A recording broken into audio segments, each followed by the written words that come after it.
ایلمو نے سانس روک لی۔ جو خاتون بستر پر سو رہی تھی وہ دیکھنے میں ایلمو کی پڑوسن لگتی تھی، لیکن باس یہ بات پسند نہیں کرے گا۔ دوسرا ساتھی بولا، اس طرح بہت زیادہ خونریزی ہوگی، ان گنت لاشیں ہوں گی، بے شمار اخباری نمائندے، اور یہ معاملہ بہت بڑا ہو جائے گا اور ہمارے خلاف کارروائیوں کا دائرہ وسیع ہو جائے گا۔ تو پھر تم ہی بتاؤ کہ ایسی حالت میں کیا کیا جائے؟ میں تو سوچ سوچ کر پاگل ہو گیا ہوں۔ دوسرے آدمی نے کوئی جواب نہیں دیا۔ یک ایلمو کے ذہن میں ایک جماکہ سا ہوا۔ موت، اس نے سرگوشی کی۔ موت ہی میرے تمام مسئلوں کا حل ہے، لیکن اپنی موت کیوں؟ کسی اور کی موت کیوں نہیں؟ اسے احساس ہو گیا کہ موت ہی اسے تمام مسائل سے نجات دلا سکتی ہے، اور جب ایسا ہی ہے تو اسے اس کے لیے تیار ہو جانا چاہیے۔ اسے اپنی بے پناہ بزدلی کی وجہ بھی معلوم ہو گئی تھی۔ وہ موت سے ڈرتا تھا، موت کا خوف ہی اسے ہمیشہ بزدل بناتا تھا، لیکن آج وہ موت کے دہانے پر آ پہنچا تھا۔ اس نے موت کا چہرہ دیکھ لیا تھا، اس لیے موت سے اب اسے کوئی خوف محسوس نہیں ہو رہا تھا۔ اسے یوں محسوس ہوا جیسے اس کے کم اور منخنی سے جسم میں ایک بہت بڑی اور مضبوط ہستی جنم لے کر انگڑائیاں لے رہی ہو۔ وہ چٹان کی اوٹ سے نکل آیا اور چیخ کر بولا، اسے میں قتل کروں گا۔ اندھیرے میں کھڑے دونوں سائے بری طرح اچھل پڑے۔ کیا؟ ایک ہکلا کر بولا، تو تم کون ہو؟ دوسرے نے کہا۔ ان دونوں کی حالت دگرگوں ہو گئی تھی۔ وہ پہلے تو پھٹی پھٹی نگاہوں سے دیکھتے رہے، پھر اس کا جثہ دیکھ کر انہوں نے قدرے اطمینان کی سانس لی۔ کون ہو تم؟ ان میں سے ایک نے غرائی ہوئی آواز میں پوچھا۔ میں تمہارے مسئلے کا حل ہوں، جواب ہوں۔ ایلمو نے شاہانہ وقار کے ساتھ جواب دیا۔ اس کے لہجے میں بے پناہ خود اعتمادی تھی، جس نے ان دونوں بدماشوں کے ذہن پر خاصا گہرا اثر کیا، اور وہ اس کی ظاہری شخصیت سے چشم پوشی پر مجبور ہو گئے۔ تم جس کسی کو بھی راستے سے ہٹانا چاہتے ہو، میں اسے قتل کر سکتا ہوں، ایلمو نے وضاحت کی۔ تم؟ ایک نے کچھ کہنا چاہا لیکن اپنا جملہ مکمل نہ کر سکا۔ تم یہ کام کر سکو گے؟ دوسرے نے پوچھا۔ وہ سنبھل چکا تھا، اور ایلمو کا جائزہ لینے کے بعد اسے یقین نہیں آ رہا تھا کہ یہ منخنی سا آدمی قاتل بھی ہو سکتا ہے۔ ایلمو سمجھ گیا کہ وہ تذبذب میں کیوں مبتلا ہے۔ وہ ایک ایسی ہستی کا مالک تھا جس پر مقتول ہونے کا شبہ تو کیا جا سکتا تھا، لیکن جس کے بارے میں قاتل ہونے کا یقین ہرگز نہیں کیا جا سکتا تھا۔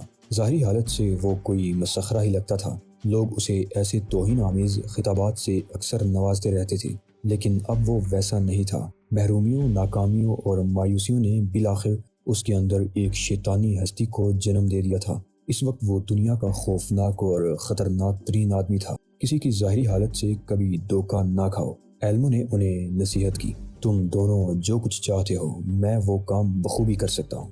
دونوں جرائم پیشہ افراد ایک دوسرے کی طرف دیکھنے لگے۔ کچھ دیر بعد ٹونی نے کندھے اچکا دیے۔ ٹھیک ہے جیک، ہمارا کیا جاتا ہے؟ بالآخر اس نے گویا منظوری دے دی۔ جیک نے ایک طویل سانس لی اور اسبات میں سر ہلا دیا۔ اس نے ایلمو کی طرف دیکھا اور دریافت کیا، معاوضہ کیا ہوگا؟ ایلمو نے کھنکار کر گلا صاف کیا۔ یہ ایک ایسی بات تھی جس کا اسے کوئی اندازہ نہیں تھا۔ کچھ دیر غور کرنے کے بعد اس نے اپنی دانست میں ایک بہت بڑی رقم کا اندازہ کیا اور بولا، $1000 کے بارے میں کیا خیال ہے؟ اس حقیر معاوضے پر جیک اور ٹونی دونوں ہی سکتے میں رہ گئے۔ وہ سوچ بھی نہیں سکتے تھے کہ دنیا میں کوئی شخص محض $1000 کی عوض کسی کو قتل بھی کر سکتا ہے۔ پھر جس شخص کو وہ قتل کروانا چاہتے تھے وہ انہی کا ایک ساتھی تھا اور اس وقت پولیس کے ہاتھوں میں تھا۔ اس کے بارے میں شبہ کیا جا رہا تھا کہ وہ اپنی جان بچانے کے لیے سرکاری گواہ بن جائے گا اور گروہ کے راز فاش کر دے گا۔ اس کی گواہی، اس کا بیان پورے گروہ کے لیے ہلاکت کا باعث بن سکتا تھا۔ اسے قتل کرنے سے بڑے بڑے ماہر قاتلوں نے انکار کر دیا تھا، جبکہ یہ احمق مسخرہ محض $1000 کے لیے یہ کام کرنے پر آمادہ ہو گیا تھا۔ ٹھیک ہے، تم یہ کام کر دو، ہم تمہیں 1000 نہیں بلکہ $10,000 دیں گے، جیک نے جواب دیا۔ وہ شخص کل رات ہلاک ہو چکا ہوگا، ایلمو نے ٹھوس لہجے میں کہا۔ بتاؤ وہ کون ہے اور کہاں ہے؟ انہوں نے اسے صورتحال سے آگاہ کر دیا۔ ایلمو کا سب سے پہلا شکار ایک بہت بڑا مجرم تھا۔ خفیہ کاروبار کرنے والوں اور زیر زمین گروہوں میں اس کا نام بہت بڑا تھا، لیکن آج کل وہ شخص پولیس کا گواہ بن گیا تھا۔ وہ اپنی کھال سلامت رکھنے کے لیے تمام راز فاش کر دینے پر تل گیا تھا۔ پولیس نے اسے گرفتار کرنے کے بعد ایک ایسے علاقے میں منتقل کر دیا تھا جہاں چاروں طرف پولیس مین پھیلے رہتے تھے۔ انہوں نے ایلمو کو اس مقام کے بارے میں تفصیلات سے آگاہ کر دیا اور متوقع شکار کا حلیہ بھی اسے اچھی طرح ذہن نشین کروایا۔ انہوں نے اسے ہدایت کی کہ آئندہ شب 12 بجے سے پہلے اس شخص کا کام تمام ہو جانا چاہیے، ورنہ وہ سب کچھ اگل دے گا، تو پھر اس کی موت یا زندگی برابر ہی ہو جائے گی۔ کل رات ٹھیک 2 بجے یہاں آ جانا۔ ایلمو نے تحکمانہ لہجے میں کہا، اور رقم ساتھ لیتے آنا۔ رقم کے بارے میں تم کوئی فکر نہ کرو۔ جیک نے اسے یقین دہانی کرائی۔ مجھے کچھ ایڈوانس بھی چاہیے، ایلمو نے کہا۔ کتنا؟ جیک نے دریافت کیا۔ فی الحال صرف $20 کافی رہیں گے، ایلمو نے بے ساختہ کہا۔ جیک نے جیب میں ہاتھ ڈالا اور $5 کے 4 نوٹ ایلمو کی طرف بڑھا دیے۔ ایلمو کو افسوس ہونے لگا کہ اس نے کچھ زیادہ رقم کیوں نہیں مانگ لی۔ پھر اس نے کندھے اچکا دیے۔ کوئی بات نہیں، اس نے سوچا، کل میری جیب میں کافی رقم ہوگی۔ $20 بھی اس وقت اسے ایک خطی رقم محسوس ہو رہی تھی۔ ساحل سے واپسی پر اگرچہ اسے شدت سے بھوک لگی ہوئی تھی، لیکن اب وہ پہلے جیسا نڈال نہیں تھا۔ اسے کھانے پینے کے لیے جو سب سے پہلی جگہ نظر آئے وہ وہیں جم گیا۔ اس نے من پسند چیزوں کا آرڈر دیا اور بے تابی سے ان کی آمد کا انتظار کرنے لگا۔ کھاتے وقت بھی وہ مربکوں کی طرح جلدی جلدی نگلتا رہا، حتیٰ کہ برسوں سے خالی پیٹ کا گوشہ گوشہ کھانے سے لبریز ہو گیا۔ حلق تک ٹھونسنے کے بعد اس نے جائزہ لیا تو $7 باقی بچ گئے تھے۔ زیادہ کھانے سے اسے چلنے میں دشواری ہونے لگی تو اس نے زندگی میں پہلی بار ایک ٹیکسی کو ہاتھ کے اشارے سے روکا اور اس کی عقبی نشست پر نیم دراز ہو گیا۔ کھڑکی سے آنے والی ٹھنڈی ٹھنڈی ہوا اور شکم سیری کے باعث اس پر غنودگی سی طاری ہونے لگی۔ زندگی میں پہلی مرتبہ وہ محسوس کر رہا تھا کہ جب پیٹ بھر جاتا ہے تو انسان خود کو کس قدر بے فکر اور مطمئن سمجھنے لگتا ہے۔ وہ نشے کی سی کیفیت میں گھر پہنچا۔ ٹیکسی سے اترنے کے بعد وہ تیزی سے اپنے گیراج کی طرف بڑھ گیا۔ آج اسے اپنے پڑوس میں رہنے والے دیو گمت آدمی اور اس کی حسین بیوی کی بھی پرواہ نہیں تھی۔ وہ خود کو ایک بدلا بدلا سا آدمی محسوس کر رہا تھا اور اس بدلی بدلی سی کیفیت نے اس میں بے انتہا خود اعتمادی پیدا کر دی تھی۔ اسے پہلا کام مل گیا تھا اور اس کی تکمیل پر اس کی آئندہ زندگی کا دار و مدار تھا۔ ایک بار اس کے ذہن میں یہ خیال آیا کہ وہ یہ کام کر سکے گا، کیوں نہیں؟ اس کے اندر سے ایک آواز ابھری، کیوں نہیں کر سکوں گا؟ لیکن وہ جس شخص کو قتل کرنا چاہتا ہے اسے ہلاک کرنے کے لیے کون سا ہتھیار استعمال کرے گا؟ اس کے پاس ریوالور نہیں تھا، بلکہ اس نے تو زندگی میں کبھی ریوالور کی صورت بھی نہیں دیکھی تھی۔ چاقو اور چھری کا استعمال بڑے دل گردے کا کام ہوتا ہے، اس لیے وہ پہلے قتل میں اس قسم کا کوئی چھوٹا ہتھیار استعمال نہیں کر سکتا تھا۔ وہ کسی موزوں ہتھیار کی تلاش میں گیراج کا سامان الٹ پلٹ کرنے میں مصروف ہو گیا۔ وہ اپنی سابقہ بیکار اور ادھوری ایجادات میں استعمال ہونے والا سامان الٹ پلٹ کرتا رہا، حتیٰ کہ بالآخر اسے اپنی مطلب کی ایک چیز مل گئی۔ اسے یاد آ گیا کہ کافی عرصے قبل وہ بادام اور اخروٹ توڑنے کا ایک آلہ بنانے کی کوشش کر رہا تھا۔ ان دنوں اس کا خیال تھا کہ وہ ایجادات کی دنیا میں یہ انقلابی اوزار پیش کر کے تہلکہ مچا دے گا، لیکن پھر اسے جلد ہی احساس ہو گیا تھا کہ وہ غلطی پر ہے۔ کوئی بھی کسی ایسے آلے میں دلچسپی نہیں لے گا۔ اسی سلسلے میں ایلمو نے ایک چھوٹا سا دستی کمپریسر بھی خریدا تھا۔ اس نے کمپریسر کے 2 چمٹوں کے درمیان اخروٹ رکھ کر توڑنے کی کوشش کی تھی تو وہ پاؤڈر بن کر رہ گیا تھا۔ اس نے سوچا کیوں نہ ان 2 چمٹوں کے درمیان اتنی بڑی جگہ بنا دی جائے جن میں اخروٹ کی جگہ کسی انسان کی کھوپڑی آسانی سے سما جایا کرے۔ اس نے جلد ہی ایک ایسا چمٹا تیار کر لیا، پھر اسے کمپریسر سے منسلک کر کے جب اس کا ٹریگر دبایا تو سام جیسی پھنکار کے ساتھ چمٹے کے دونوں کنارے ایک دوسرے کی طرف بڑھے اور آپس میں سختی سے جڑ گئے۔ اسے اس عمل میں تیزی پیدا کرنی تھی۔ وہ کئی گھنٹے تک اسی کام میں مصروف رہا، حتیٰ کہ صبح کی پہلی کرن سے قبل ہی اس نے ایک سخت اور گول چیز اس کمپریسر کی مدد سے ایک ہی سیکنڈ میں توڑ ڈالی، اور اسی ہتھیار کی مدد سے اس نے اپنے پہلے ہدف کو کامیابی سے قتل کر دیا تھا۔ اب وہ رقم اس کے قبضے میں آنے والی تھی۔ ساحل پر پہنچ کر اس نے اپنا غیر مرئی لباس نہیں اتارا، بس گردن تک پڑا ہوا کپڑے کا ہڈ اور چشمہ اتار لیا تھا۔ قبل از وقت منزل مقصود پر پہنچ گیا، لیکن ٹونی اور جیک پہلے سے وہاں موجود تھے۔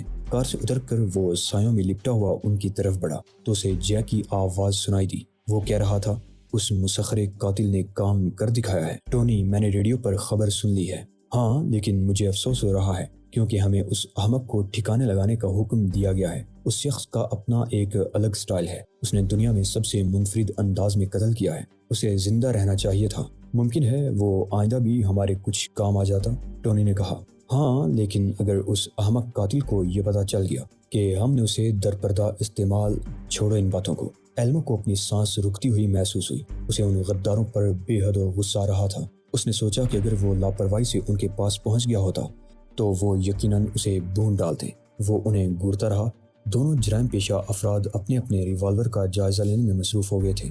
پھر انہوں نے ریوالور اپنے کندھوں سے جولتے ہوئے ہولسٹر میں ڈال دیے۔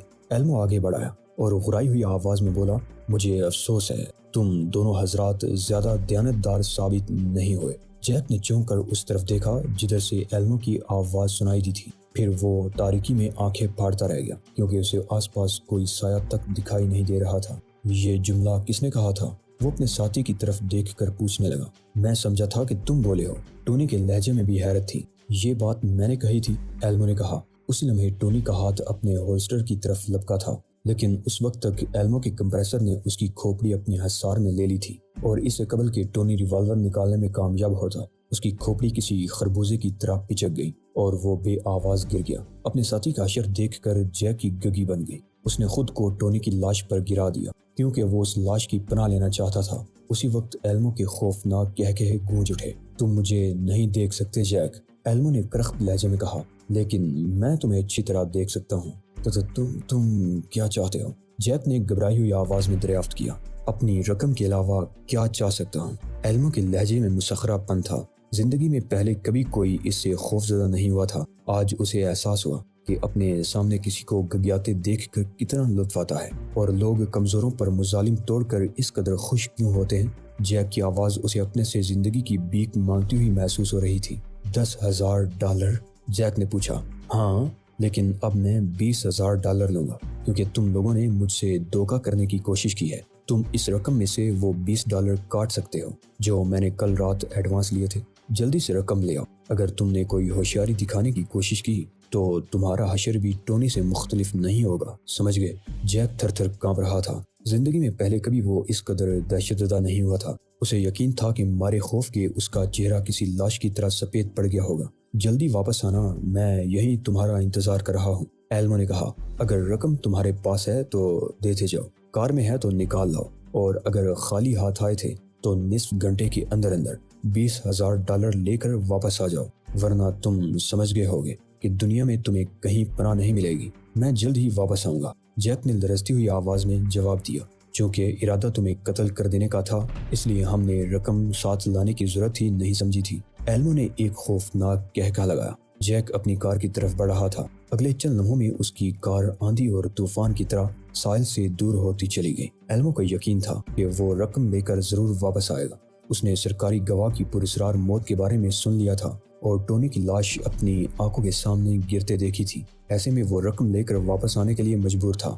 دوسری صورت میں اسے یقین ہو گیا ہوگا کہ وہ روئے زمین پر کہیں بھی محفوظ نہیں رہ سکے گا۔ ایلمو یہ سوچ کر ہنسے بغیر نہ رہ سکا کہ وہ اسے یقیناً کوئی خبیث روح ہی سمجھ رہا ہوگا۔ ایلمو کا اندازہ درست نکلا۔ نصف گھنٹے سے بھی کچھ پہلے جیک واپس آ گیا۔ ایلمو حیرت زدہ رہ گیا۔ وہ یہ سوچے بغیر نہ رہ سکا کہ یہ شخص کس رفتار سے شہر گیا ہوگا اور کس رفتار سے اس کی واپسی عمل میں آئی ہے۔ ایلمو کی دانست میں کوئی تیز رفتار پرندہ ہی اتنی جلد اڑ کر جا سکتا تھا اور اتنے کم وقت میں واپس بھی آ سکتا تھا، لیکن اسے اب اس بات سے کوئی دلچسپی نہیں تھی۔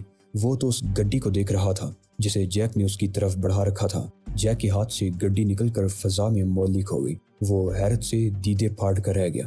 یوں لگتا تھا جیسے نوٹوں کی وہ گڈی خود بخود ہی پرواز کرنے لگی ہو، اور پھر حیرت کے اسی مرحلے میں اس کی کھوپڑی ایک شکنجے میں جکڑی گئی۔ اس کے ہاتھ تیزی سے اپنی کھوپڑی کے گرد سے وہ نادیدہ حصار ختم کرنے کے لیے بلند ہوئے، لیکن وہ وہاں تک پہنچنے بھی نہیں پائے تھے کہ اس کی روح جستے خاکی سے نکل کر اپنے دوست ٹونی کی روح کے پاس پہنچ چکی تھی۔ اس کی بے سر لاش ریت پر گر گئی۔ واپسی پر ایلمو سوچ رہا تھا کہ اس نے ایک ہی رات میں 3 قتل کر دیے ہیں۔ وہ بے حد خوش تھا۔ چلتے وقت اس نے ایک نظر ان مجرموں کی لاشوں پر ڈالی جو اسے اس کے کارنامے کا معاوضہ اس کی موت کی شکل میں دینا چاہتے تھے۔ پھر اس نے سمندر کی طرف دیکھا۔ وہ ہنس پڑا، جیسے گمان کر رہا ہو کہ وہ سمندر کو بھی شکست دینے میں کامیاب ہو گیا ہے، ورنہ کیا عجیب تھا کہ اس وقت اس کی اپنی لاش بھی پھول کی لہروں پر ڈول رہی ہوتی۔ اسپتال میں 3 ایسی ہستیوں کو ٹھکانے لگانا کوئی بہت بڑا کام نہیں تھا، اگرچہ ٹائیگر کو اس بات سے خوشی ہوتی تھی کہ اس کے ہاتھوں دنیا کی بدنما ہستیوں کا صفایا ہوتا جا رہا ہے، لیکن انسانی موت اسے اندر سے دکھی کر دیتی تھی۔ تب وہ سوچتا کہ کاش یہ لوگ جرم کی راہ نہ اپناتے اور اس کے ہاتھوں ہلاک نہ ہوتے، لیکن یہ دنیا تھی جس میں انسان نما درندوں کی کمی نہیں تھی، اور ٹائیگر ایسے ہی درندوں کا شکار تھا۔ اس وقت ٹائیگر کی کار تیزی سے ایک طرف جا رہی تھی اور وہ سوچ رہا تھا کہ بہرام بھی عجیب آدمی تھا۔ صبح بہرام نے اسے فون پر ایک ایسی جگہ پہنچنے کی تاکید کی تھی جہاں ایک غیر معمولی لاش پائی گئی تھی۔ بہرام کا بیان تھا کہ درجنوں پولیس والوں اور سیکیورٹی افسروں کی ناک تلے اس شخص کو قتل کر دیا گیا تھا اور کسی کو کانوں کان خبر نہیں ہو سکی تھی۔ مجرم کب آیا، کیسے آیا اور کس طرح اس سرکاری گواہ کو قتل کر کے واپس چلا گیا۔ اس بات پر سب حیرت زدہ تھے اور یہی ایک بات ٹائیگر کے حلق سے نہیں اتر رہی تھی۔ وہ کسی طرح بھی یہ ماننے پر آمادہ نہیں تھا کہ اس جدید ترین دور میں بھی کوئی شخص دوسروں کی نگاہوں سے اوجھل ہو کر کوئی ایسا کام کر سکتا ہے، لیکن حالات بتاتے تھے کہ اس بار کوئی نہ کوئی انہونی ہو چکی ہے۔ وہ منزل پر پہنچا تو اس کا خیال تھا کہ عمارت کے صدر دروازے پر اس کی کار روک کر اس سے شناخت طلب کی جائے گی، لیکن وہ یہ دیکھ کر حیران رہ گیا کہ صدر دروازے پر کوئی محافظ موجود نہیں تھا۔ اس نے تلخی سے سوچا کہ اگر یہاں کی سیکیورٹی ایسی ہی ذمہ دار ہے تو قاتل کو اپنا کام کرنے میں یقیناً کوئی دشواری نہیں ہوئی ہوگی۔ وہ کار سے اتر کر آگے بڑھا تو اسے برآمدے کی سیڑھیوں پر ایک سادہ لباس والا آدمی بیٹھا نظر آیا۔ کوئی میری شناخت معلوم کرنا چاہتا ہے؟ اس نے بلند آواز میں پوچھا۔ کس سلسلے میں؟ سیڑھیوں پر براجمان آدمی نے سگریٹ کا ایک گہرا کش لگایا اور دھوئیں کا بادل منتشر کرتے ہوئے جواباً ٹائیگر سے ہی پوچھا۔ سیکیورٹی، ٹائیگر نے وضاحت کی۔ کیسی سیکیورٹی؟ وہ شخص چلا گیا۔ یہاں اب حفاظت کے لیے رہ بھی کیا گیا ہے؟ کچھ بھی تو نہیں۔ بولتے بولتے اس کے لہجے میں شدید مایوسی پیدا ہو گئی۔ پھر یکایک وہ شخص ٹائیگر کے سلسلے میں متجسس ہو گیا۔ ویسے برسبیل تذکرہ تم بتا سکتے ہو دوست کہ تمہارا حدود اربا کیا ہے؟ مجھے تمہاری سیکیورٹی چیک کرنے بھیجا گیا ہے، ٹائیگر نے اس شخص کی چلاہٹ کو نظر انداز کرتے ہوئے کہا۔ اس بات کی اب ہمارے موکل کو کوئی پرواہ نہیں، یہ کہہ کر وہ شخص ہنس پڑا، لیکن اس کی ہنسی میں بھی جلاہٹ کی آمیزش تھی۔ ٹائیگر کو صورتحال کا کچھ اندازہ ہو گیا تھا، اس لیے اس نے سادہ لباس والے کی باتوں کا کوئی برا تاثر قبول نہیں کیا۔ وہ ٹہلتا ہوا عمارت کے ایک کمرے میں داخل ہو گیا۔ اسے بتایا گیا تھا کہ ویران مقام پر عمارت ایسے مجرموں کو رکھنے کے لیے استعمال ہوتی ہے جو پولیس کے لیے بے حد اہم ہوتے ہیں اور جن کو جرائم پیشہ لوگوں سے بچانا بھی مقصود ہوتا ہے۔ ٹائیگر کے ہونٹوں پر مسکراہٹ آ گئی۔ اس نے آگے بڑھ کر بہرام کے کندھے پر ہاتھ رکھ دیا۔ بہرام سویٹ ہارٹ، اس نے نرمی سے کہا، جس روز میں غیر ذمہ دار ہو گیا وہ میری زندگی کا آخری دن ہوگا۔ یہ کہہ کر اوشان کی طرف پلٹا۔ کیوں اوشان؟ غیر ذمہ داری کے بارے میں تو میں کچھ نہیں کہہ سکتا، اوشان نے گہری سنجیدگی سے کہا، لیکن لاپرواہی کا لمحہ تمہاری زندگی کا آخری لمحہ ضرور ہوگا۔ میں سوچ بھی نہیں سکتا تھا کہ تم دو کاموں کو آپس میں اتنا الجھا کر بھی پورا کر سکتے ہو، بہرام نے شکایت آمیز لہجے میں کہا۔ اس کی نظریں ٹائیگر پر جمی ہوئی تھی۔